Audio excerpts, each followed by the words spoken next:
So we had contacted Joe Negrerio, and we had met with, is it Elizabeth from the, help me, Jason, from the Farmland land, Trust? the state land, what's her job? I think Liz is on the Connecticut Farmland Trust. That's right, that's right. So she came down and did a site visit, and with Joe Negrerio, who's the owner of the property, and they are very interested in being a part of getting us to get a development what is the proper term, Jason? A development conservation easement, Yes. so the land can only be farmed. This was done, I believe, on the Baldwin property. And we've also been working with Jim Urbano, sort of to help consult, and with who's the fellow from Massaro, who runs it out there, the farmer. Oh, Farmer Steve? Farmer Steve. Okay. So at this point, there's been about, maybe 6 months ago, there were backhoes out and surveyors out, and they were doing perk tests. But since then, there's been no activity, and I have not had a chance to, Joe has offered to show me their plans, future plans, if they do go to development, but there's been no further action. He has not submitted anything to planning and zoning. He does seem very willing to, or interested in doing the conservation easement, but wants to make sure that the dollars are right. So at this point, if the, what's the organization? Land Trust or Agricultural? Connecticut Farmland Trust? Connecticut Farmland Trust. If they put up 80% of the dollars, then they look for another 20% from other sources. And the owner has to agree to what the number is. Yeah, well, 80% is a big chunk. That is huge. So I don't know what the assessed value is, but I have a question. The land was when Joe bought it, maybe 12, 13, 15 years ago. He did put it under one of those, what is that called, Jason, where he took that tax deferment to farmland. for EA 490. 409, yeah.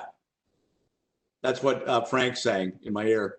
I love this. I feel like I have a little, Felix on my shoulder or something. So he did do the 409. That's gone. And he leased the property to Chris Sorensen for $1 each year. So it's been farmed for over 10 years. So he can now, it does not have to pay, he pays tax on it as if it's farmland, but he can still develop it. So that lien, I think, is what it is. A formal lien is exhausted. You had a question. I did. Can we talk a little bit about, so when you say the farmland, that is the North Peace property, not the Woodbine property. So these are two separate parcels, right? Well, there is farmland that goes into the, right where he's pointing there. And potentially, it used to be that all of that was farmed, but we would be looking to put a conservation easement on both parcels. And I have to say, full disclosure, please point out my property. That lot is where we live, and we do have a permit to farm mushrooms on that property, which we do now from inland wetlands.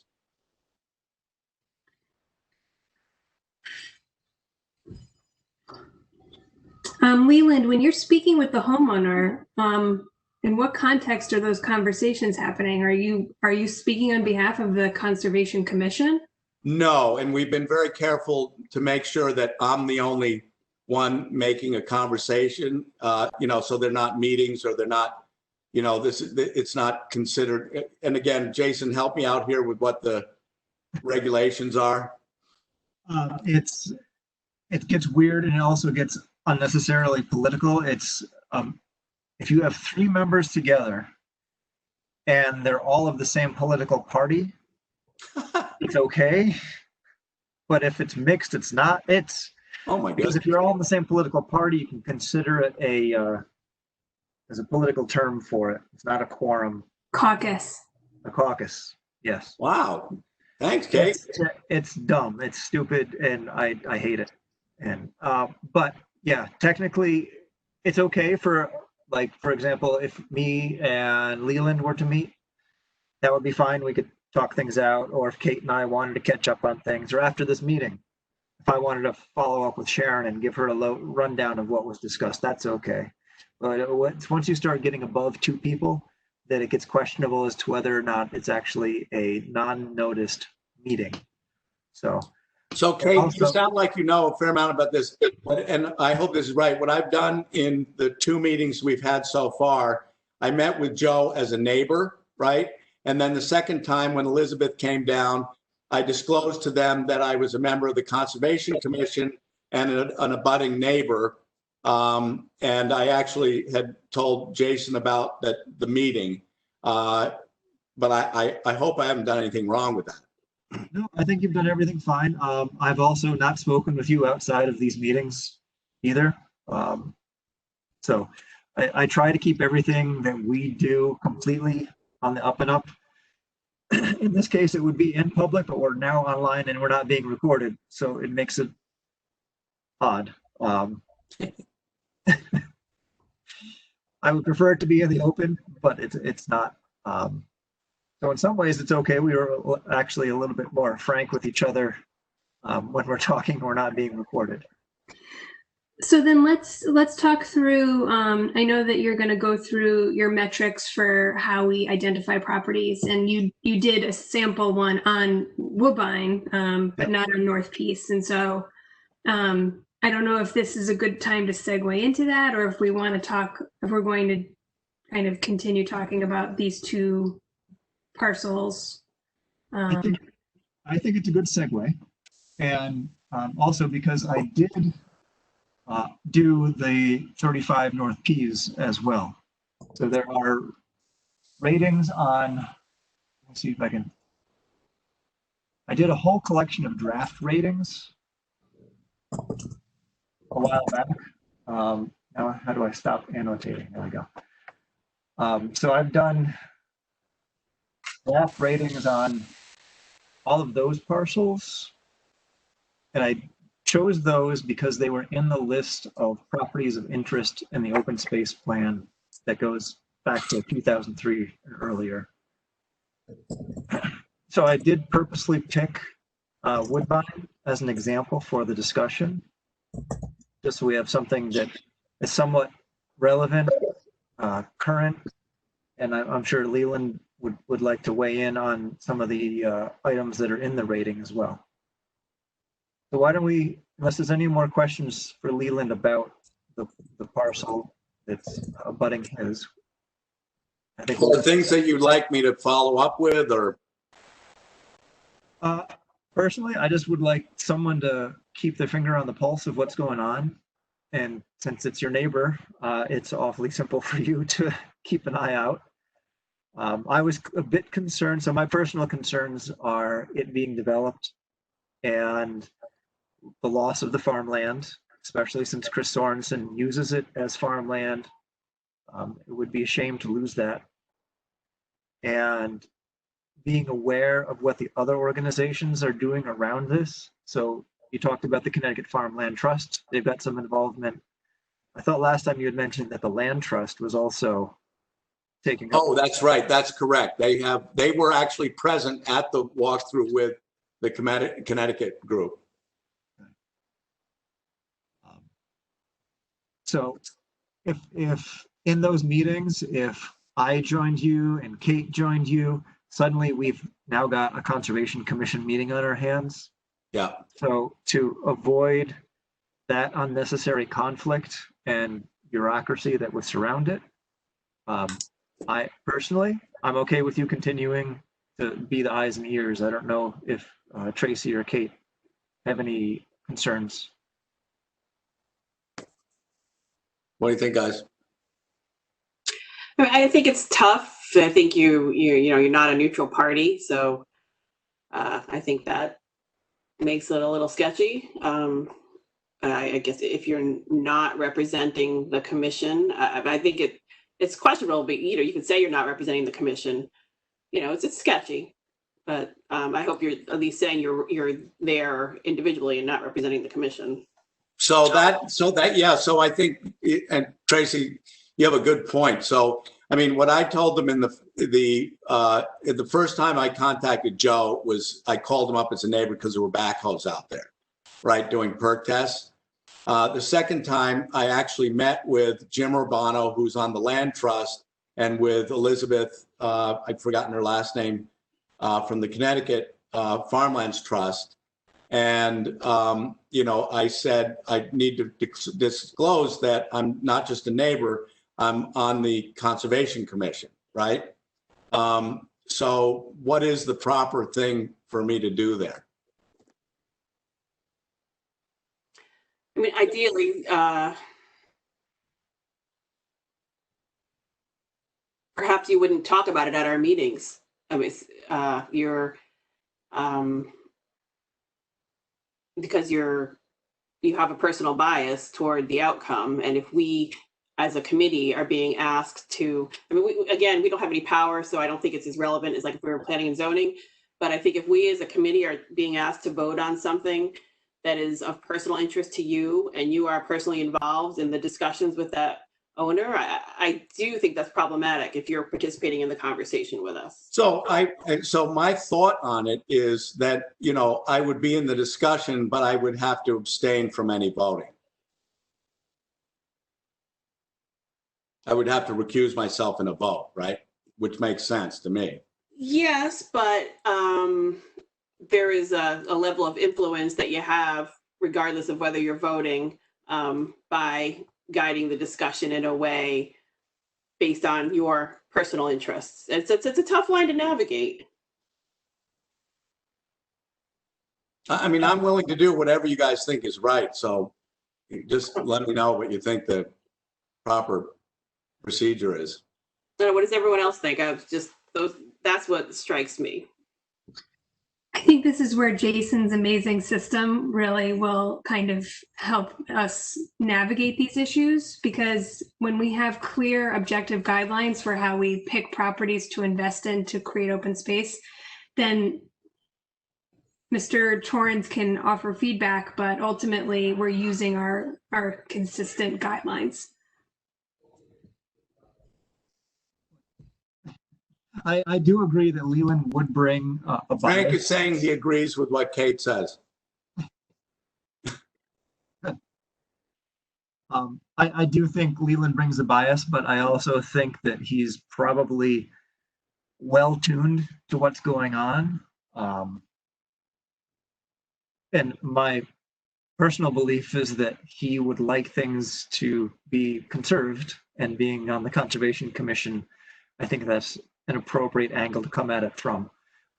Definitely, if we have to come up to any sort of decision, I think Leland would have to abstain, and I also would like other opinions brought in from the outside. So for example, if we were to bring in the land trust or a surveyor or something else, somebody else, some other outside party. Also, I should add that Frank just said he also concurs with what Kate's saying about using the system. Yeah. And really, that's the idea of putting in a system like this, is that it's clear, it's objective for the most part, and it's repeatable. It can be applied to everything equally. That's fair. I just think it's important to at least acknowledge these things and talk about potential biases when we're, in these types of situations. Yep. Absolutely. Just like if there was a property at the end of my street here, it's on the list of properties of interest. If it was going to be developed into 40 units, I would be it wanting to talk to the commission about it, but I would also have a bias as well. So, Mhm. yeah. All right. So just so you guys, I know what to do. How do I move forward on this? Or what do you I'm want okay me with to you. do, or what should I be doing? Personally, I'm okay with you continuing to be clear with everybody that you speak with that you're a member of the Conservation Commission and that you will be abstaining from any action on the commission with regard to the property, but Got you are also the one providing information back to the commission as well. Got it. Tracy, you think that meets a litmus test there? Sounds fair enough. We're going to use our guidelines. We're going to get other opinions. It's all good. Cool. If anything bad happens, you're our scapegoat, Leland.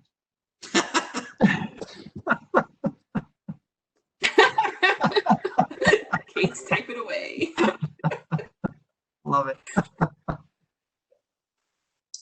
Okay, so the next item is to talk about the rating system that was put together. Now, this system goes back, according to my file dates, this is back in 2018 is when we last did any notable work to it.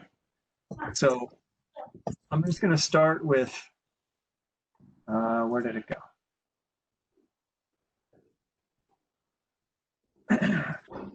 So I had drafted a full document kind of explaining what it was and what it was all about. And I'm a big proponent of policies and procedures, so that's why there's a whole section on policy and procedure in here. But this was purely a high-level overview, and I don't remember if I sent this specific document or if I just sent the samples that had data in them. This was included. It was? Okay. So the idea was that every parcel that we are interested in gets evaluated through both a objective and objective.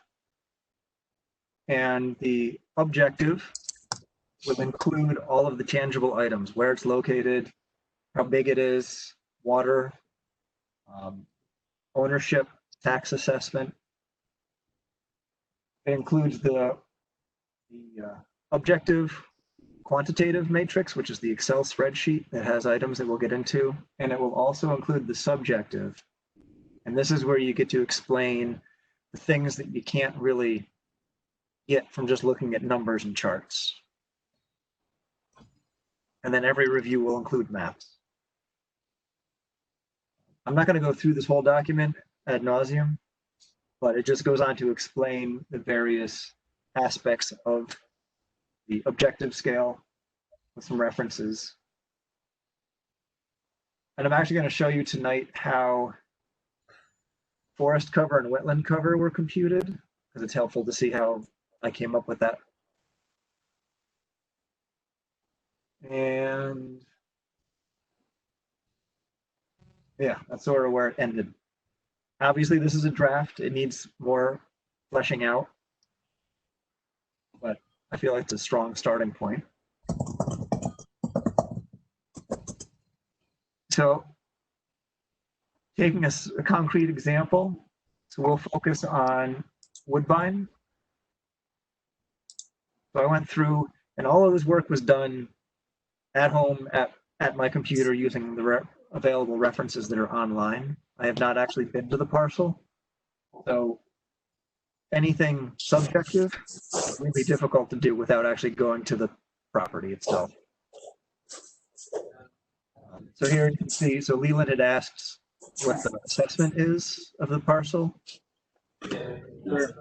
Woodbine, and this is from 2018, was valued at 616.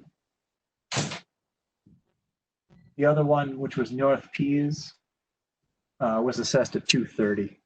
Wow. The reason being, Sold. there's buildings on one of them. And a tennis court. Yeah.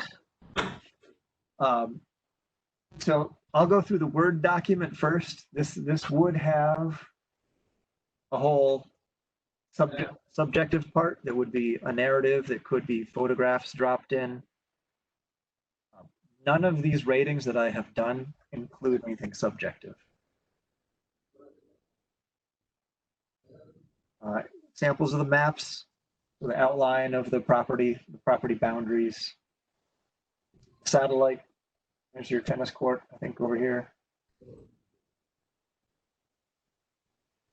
And then we get into various conservation type maps. So one end of the property has definitely got wetlands on it. I think Leland can attest to that. He grows mushrooms over there. Farmland soils. So most of the property at Woodbine is considered prime farmland. Stuff that's in wetlands is not, but it's important. Then you get the topography.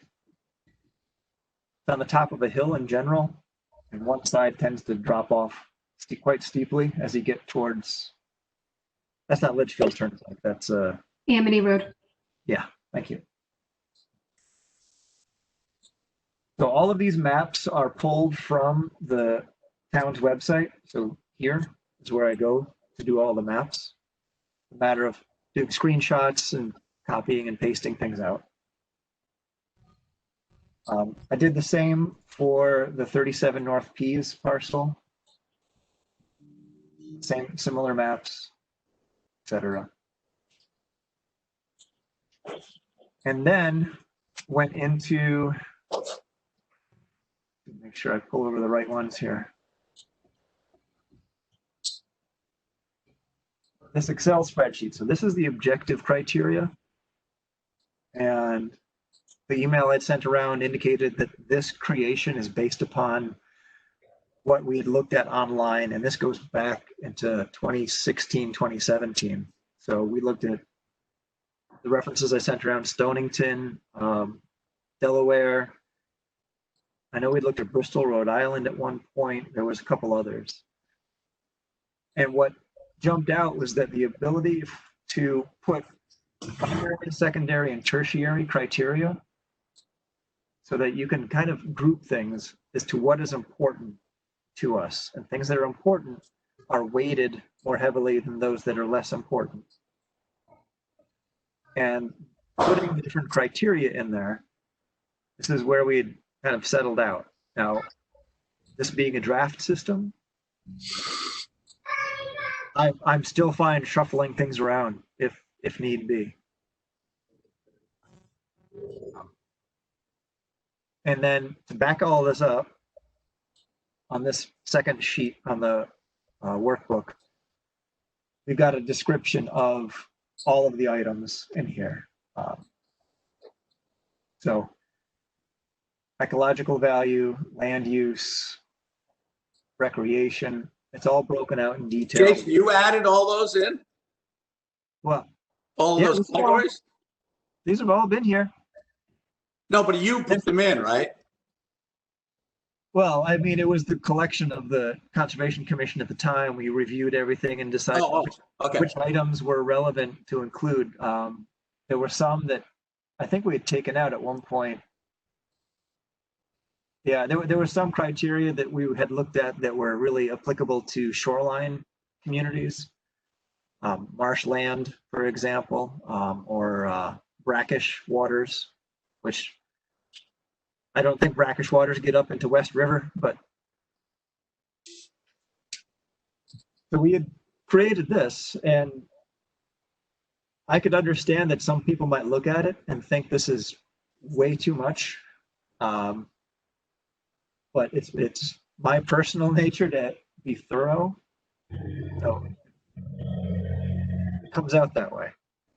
So if we look at Woodbine, so on our primary criteria, it didn't score so well.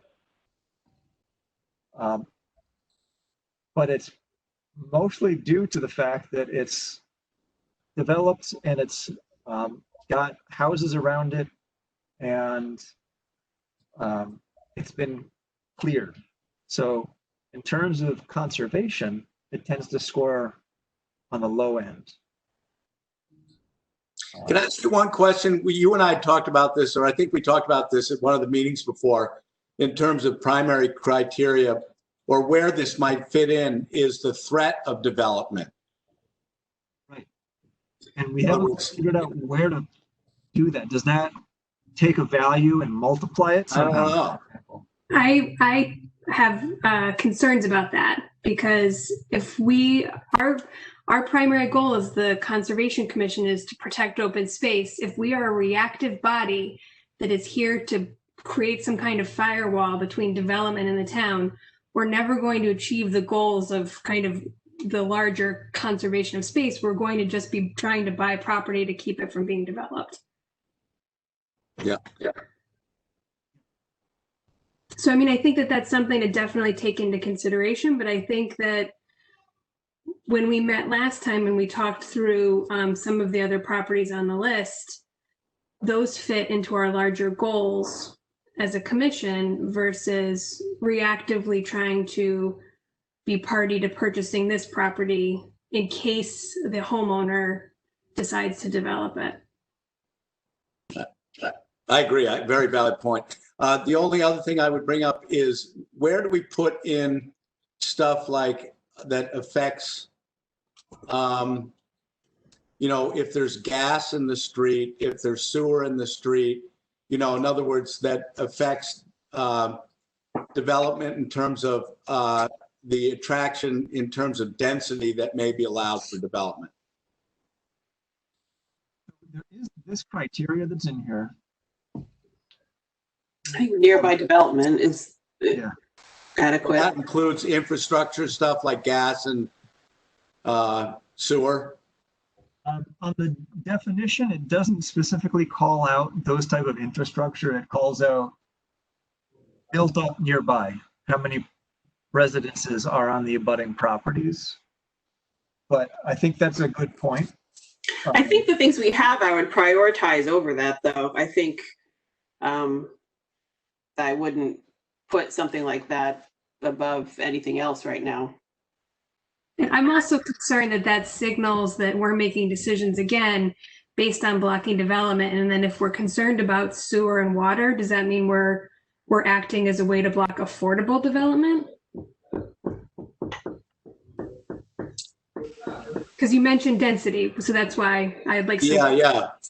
And what exactly do you mean by density? Well, what I really was looking at is that, in other words, is the attraction of developers because of infrastructure, right? So regardless of whether it's affordable or whether it's, what kind of development, if there's infrastructure there, then it has more attraction to developers than if there is not. Doesn't that become a P&Z issue though?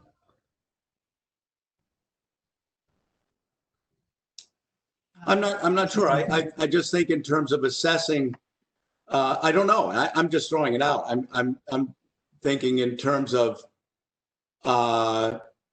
we want to protect open space. So if we're trying to assess its value to developers, does that have any role at all? Frank's talking. What's that? I don't think we should be assessing its value to developers. I think our value, we're looking at the environmental value, not value to developers. I think the way we have it is probably more appropriate than bringing in some of those other issues. Okay. Hey, hold on. Frank's talking. Frank, go ahead.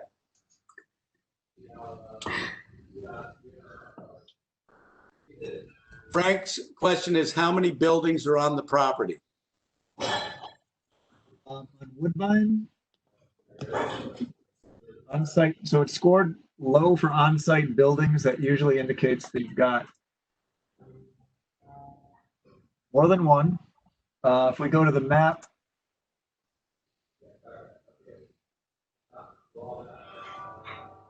so satellite shows house, garage, probably some other structures. There's looks like a shed maybe.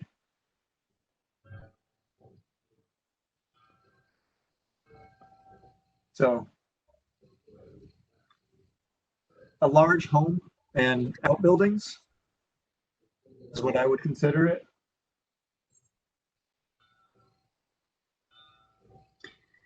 Leland, from your conversations with the homeowner and the property owner, is your sense that they're not looking to separate these two parcels in a sale?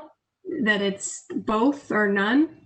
So I have not seen the plan yet, but based on where the perk tests were done, they're going to utilize the entire property as part of the subdivision. I mean, that's what he said verbally. I have not seen the plan. But I have seen the flags and the perk, where the perks are done. It looks like for the density or the number of lots they're looking for, they need to utilize the entire property. And I do believe he also said that they would be maintaining the existing house. And if you look at the, Jason, can you show Joe's property again? Yep. So the only access to the development is to put a road right where the arrow is going there. He does have access on North Keys. Yeah, but it's all through wetland. Yeah. So if that's all wetland, that can't be developed at all right there. Well, famous last words, right? In terms of, I think what most thinking is to try and get access to a subdivision and development through wetlands is not very likely. And certainly discussions I've had with him in the past were that it would be off of Woodbine. Coming back around to the question, and I think it's something that we keep getting stuck on, and it's a difficult one for us to answer, is how do you take the potential for development into consideration when you're evaluating a property? And I still feel it's one of those things that it influences the ultimate rating in some ways, but I don't know, is it comes Sounds subjective. Yeah, I think there are objective ways to rate it. I mean, as you indicated, access to public utilities, access to the property itself, that you don't have to cross wetland. But on the other hand, as was mentioned, we're trying to evaluate it based upon conservation and ecological value, and the reason to preserve it. Now, we did include in here as well, I want to point out farming. That was something that was not on the original one and has been added. And right now it's in our grouping of tertiary. It could be shifted around as well. I would like to leave that there. It's right down there with rec. These two items here, I just wanted to touch on real quick because some people wonder about them, the forest cover and wetland cover, how to get to, in my estimation, was 17 acres. And I'm looking at 17 woodbines still. So using the online mapping tool, we know the entire property is however many acres it is, 22 acres. So you can use this area measure tool to come onto the map and start surrounding an area. And I'm doing the really rough, quick. And when you're all done, it tells you you've surrounded 6.6 acres.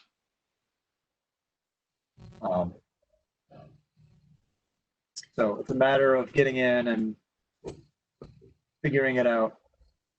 How accurate it is, it's somewhat arguable. I mean, we're not surveyors, so By the way, This was how I would go through and.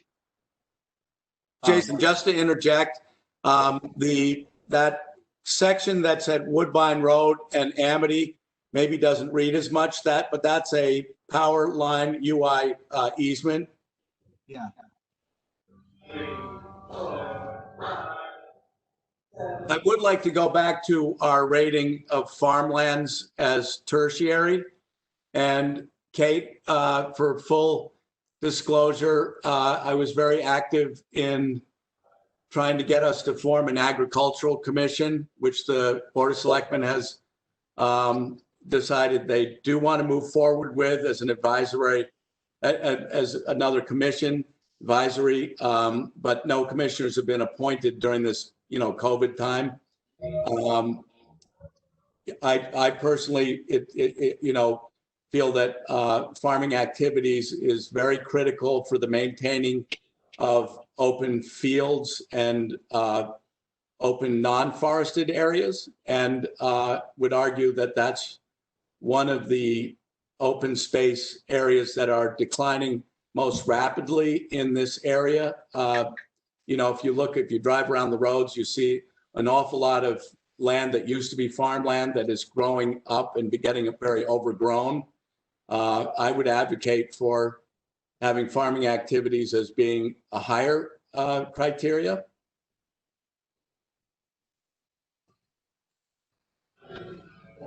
Just to clarify the definition, active farming, we have previous farming, potential, or not possible at all. So active, sorry, I scrolled over. So if there's active farming, it's a higher value. I see you have nearby development highlighted, so I'm not sure if you're thinking of switching those two, but when I think about value of both, I think we would get more value protecting area, in relation to nearby development as opposed to something that may be farmed at some point. I don't think we're a big farming community. I don't see us going in that direction. I think farming is important, but I don't see that as our, a secondary criteria priority. I would say we do have 42 farmers in Woodbridge right now, and we do have 11 farmers under the age of 30 that are starting to re-farm and use either family farms again. As I say, this is a real mission of ours is to reintroduce farming. So, but as I say, you can't really maintain fields and open farmland without the activity of farming, which is what we do on a lot of our public properties. The town leases to a number of farmers, like at the all these open fields we have all over town, and so that they can remain open as fields and not forests. Although I'll say, if I plant blueberry bushes, I can say I'm a farmer. I mean, I think Correct. Our definition of farmer in town is, very broad. Well, Jason, in your previous ranking system, when you were kind of planning out the mission and goals of the Conservation Commission, how have you handled space that is only really then used for a small amount of people? Does that rank differently than a space that could have a trail on it? right. We haven't really spoken to the value of use to more than one group of people. There is certainly a section on existing trails and potential trails and recreation opportunities. Okay.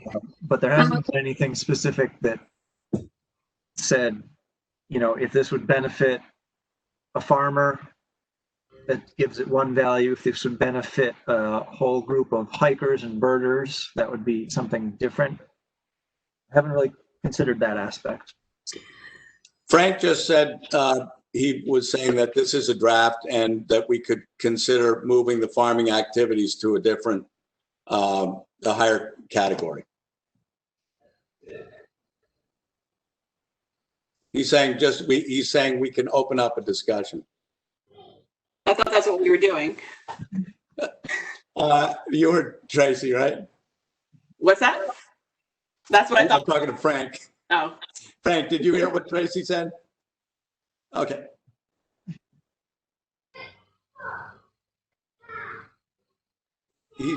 He's saying we can look at it a little closer than we are now. I think that makes sense. I almost wish that we could kind of even, Woodbine is a great example, but I fear that that kind of maybe isn't like the best one for right now. Is there one that like you had a bunch that were ranked yellow? Like, can we look at those or pick one of those just to have like a crown jewel of what we could possibly acquire there, the green ones? So this was the overall scoring matrix of how it all shook out. Are there any, before I jump over, I just wanted to make it clear to everybody understood how certain criteria were calculated, like percentages were calculated. Lot size is obviously an easy one to calculate. There are a couple on this that are more difficult to come up with, and the habitat of conservation concern is one that it sounds important, it sounds valuable to really give high regard to, but we haven't carefully figured out a way to measure it. But any other, and so my point is, if there's any criteria that are unclear, definitely stop me. But I'll bring over this property. So 1875 Litchfield. So this is also known as the Nugent property. And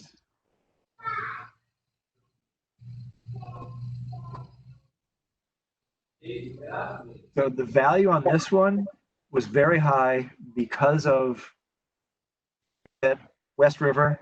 It abuts other conserved property. It does not have significant development nearby. So And this is the one that Frank's been working on too, right? Frank, can you hear me? this is the one that West River cuts right through. So the West River Watershed Coalition has an eye on this as well. Now, I've too many windows open. Let's start closing a couple of them so I don't lose track. Okay. So this one scored highly because it was open space. It's not actively farmed or developed at all. Here's the squishy one, the habitat of conservation concern. It's close to other preserved lands. There's no particular threat to the historic or cultural. It does have trails. It's heavily wooded, so there's no early succession habitat on it. It's large. The potential for a trail network is very high. Farming on that one is very low because it is all wetlands and stone. But it does score high on forest cover and sort of the middle of the road for wetlands. So of all the properties, it scored high. Now, I do want to point out the top one, 10 Warren Road. Can I just comment on Litchfield? Yeah, go ahead. Because this is where, because the matrix looks so good on the one hand, yet on the other hand, I come back to this, development thing, and I go, and I think, it has the least threat of development, and therefore, do we want to put our dollars towards something? It's like, water company property, right? It's very undevelopable. You have to cross a river. It's shaly, and so do we want to spend our dollars on a property that really can't be developed or isn't attractive to a developer? I think it comes back to that question, Leland. Is the purpose of this organization to block properties from development, or is it to increase the usable open space by the most people in town? Well, and so I think there, and that's a great question. I think, but the flip side of that is that one is not to be reactionary against development, but the other is not to waste really valuable dollars on properties that have already, because of their negative development attributes, are not in danger of development. And this has been a struggle all along, and I see both sides to it, and I don't have an easy answer. I mean, I think that can be a low-level tertiary type thing that I don't think we want to be reactionary, so we shouldn't give a lot of weight to it, but it's something to take into account if we're thinking about spending money on this property and we're going, yeah, but it's really not going to be developed anyway. Then, but I don't think it should be, too high up there. My thought is, does it become some sort of a multiplier? Does it create a weight on the overall score of a property? Leland, you had brought forward something that Wyndham had put together. They've got an incredibly detailed matrix, and they've got all kinds of weightings, and their spreadsheet is one of the most complicated ones I've seen. I know. I think. Have you seen that? Jason, I guess, I don't know if I finished my thought. I think we should make a decision on the ecological value of the property. And then when thinking about, okay, we like this property, then maybe we think about, because it meets all these other criteria, then maybe the developable or not comes into account, because if it's not developable, we don't need to buy it. But I don't know that should be a major criteria in the initial weighting. Well, and Tracy, that's exactly what Windsor came up with and what he's referring to. They did multipliers afterwards, right? So the assessment was very clean, right, and objective. And then they added multipliers that were other pieces, like exactly what we're talking about now, is that, if it really was that it had no natural protections, I guess, against development. And would you send those to everybody again, Jason? I'll see if I'll still have them. I have them. I'll send them out to you. But they were so complicated that I feel as though they needed I don't know how discussion to go through. I don't know how they did it. Yeah. But so the highest rated one, and this kind of comes back to the whole point of our discussion, is how do you weight development pressure or potential for development? Our highest rated property is a pond. This right here scores highest on our matrix because it hits a lot of the points about ecological value. It's in the West River watershed. It abuts West Rock. It's surrounded by other preserved properties. There's the potential for trails. There's obviously huge wetland component to it, but nobody's going to develop the middle of Knoll's Pond. So it's at the top of our scale, but should it be? Yes, for its value. But then when you look at that development piece, then you say, well, it's not worth putting anything into for all of those reasons.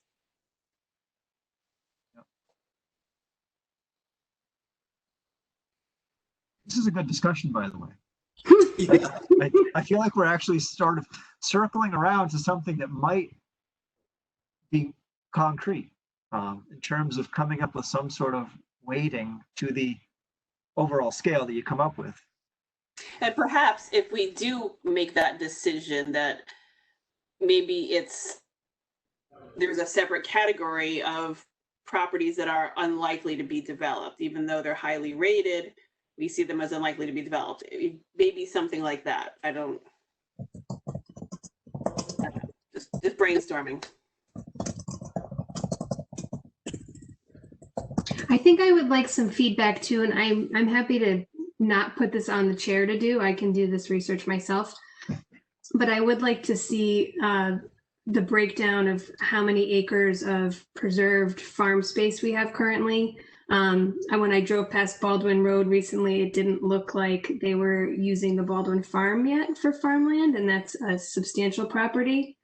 And so I think if we're, for our rating of farm land in this, I would want to balance it out with how much we already have, especially considering what Tracy said, which is, you know, we like open space, but Woodbridge may not be trending back into a farm community with everybody.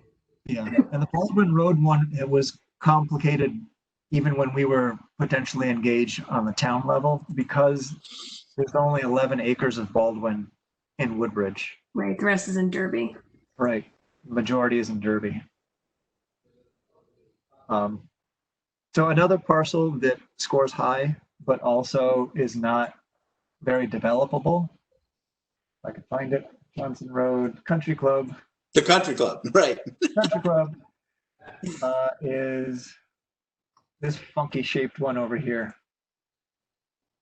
I think it's 18 acres. No, 57 Park Lane. It abuts lots of preserved properties. It's got trail networks running through it. It's heavily wooded. It's also from about this line where my cursor is, all downhill from there. From my cursor towards the road, it's all uphill and rock. So another parcel that is highly scored, I think it's this one, Park Lane, but unlikely to be developed. Odd how that seems to be kind of falling out in the matrix. I think it speaks to kind of the different goals and why having clarification on that matters. That property connects Upper Central Woodbridge down to the grocery store, you know, so, and there's some really important like rock and mineral stuff back in that area as well. So I get it. What's the other big piece next to that with the access off of Park Lane? Oh, good. And then there's UI property, and then there's town property, and then there's a couple parcels privately owned. Then there's this one's owned by a corporation, although I thought it was for sale recently. And then we get into town and land trust properties and UI properties.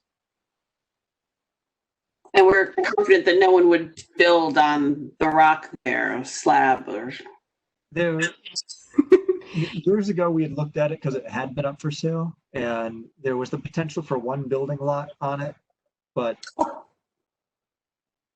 it would be blasting, I'm sure. Well, look at what they've done in Shelton. I mean, not Shelton. Yeah, Shelton. It looks like they're blasting all of Shelton away out there. You know, where Cinto's development is. Not familiar with that one.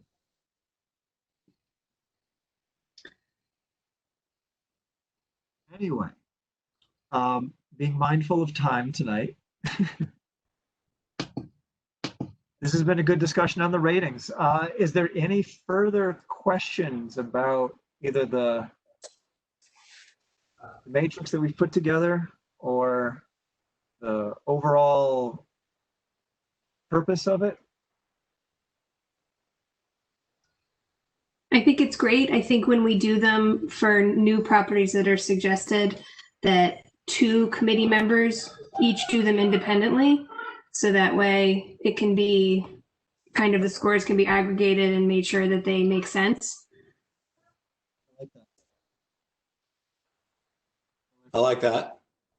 Like I said, this was just me sitting at the computer at home, watching TV, outlining things on a map. Jason, you did a great job.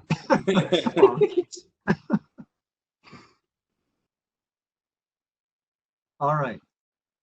there's nothing more there. I'll come back around to the agenda and chairman's report. I'll stop sharing. We'll come back here. So I touched base with Betsy at the town hall today just to catch up on things.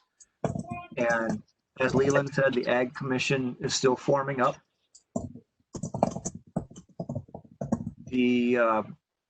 There was some discussion about the Fitzgerald property and how the driveway was being expanded.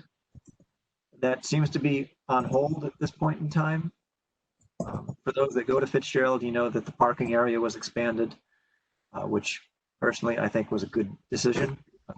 There have been some days where even with that expanded parking, it's packed. And being everyone at home, this is a great asset to the town to have that ability to go to the middle of town and be outside. Trails in town, no big updates. The storms that came through, with both the hurricane and kind of were on the edge of the path of the tornado that came through. There were some storm down trees, but from what I understand, most have been taken care of. And just on a personal note, if you want to see the storm damage, go up to Bethany, up Downs Road. And I'd sent around the path of the tornado. It ended up down near Leeds Island. So when Sherry and I were out driving, we were like, wow, must be where the tornado kind of came down to the coast. It's dramatic. So also another note, the Brantford Building Supply, which is a large lumber and hardware outfit there.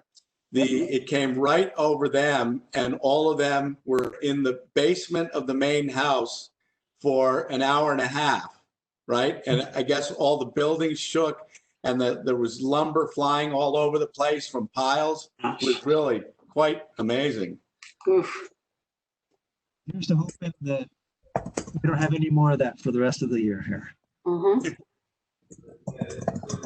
Betsy did ask me to bring up whether or not the commission would like to resume our regular hikes or start promoting some outdoor activities in some way, especially as the winter comes in. It's going to be easy for people to sort of stay indoors, and she'd like ideas and for us to get people outside and active. So if there's anybody that wants to pick up and resume trail hikes, let's talk. And the last bit I have,